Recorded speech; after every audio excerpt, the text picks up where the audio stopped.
Now, fighting climate change one meeting at a time. The United Nations Secretary General Ban Ki-moon is calling for a meeting with world leaders slated for sometime in 2014. It's a critical time because with just a year to spare before a deadline for nations to sign a new climate change treaty. That is, of course, because Kyoto Protocol is running out at the end of this year.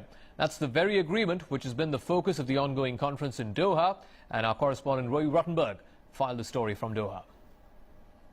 Thank you.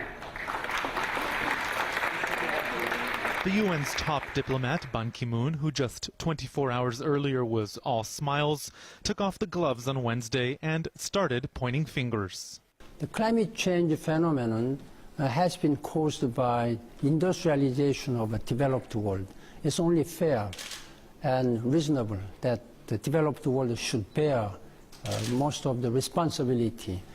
Ban's comments, effectively saying the established rich should pay up, were anything but subtle, echoing the sentiments of the so-called developing countries, and in particular, the group of G77 plus China.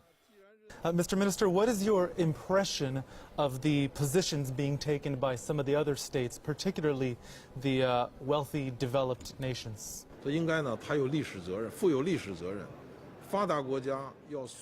They have historic responsibilities. Developed countries should take the lead to cut carbon emissions by a larger margin and provide funding and technology for developing countries.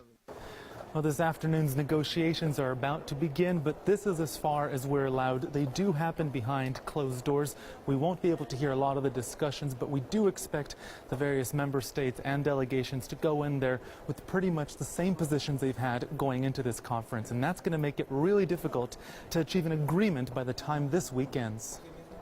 The Americans, who never signed up for the first phase of the Kyoto Protocol and show no sign of coming on board now, insist the rules need to be changed so that everyone pays and pays evenly. Mr. Stern, how confident are you going into these negotiations? Are you optimistic? Always optimistic. Meanwhile, the Europeans insist, even without an agreement, there's a way forward.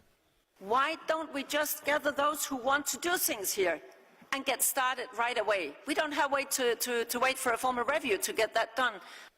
It may be a start, but for many of the countries here, particularly those most susceptible to the effects of climate change, a start simply isn't enough.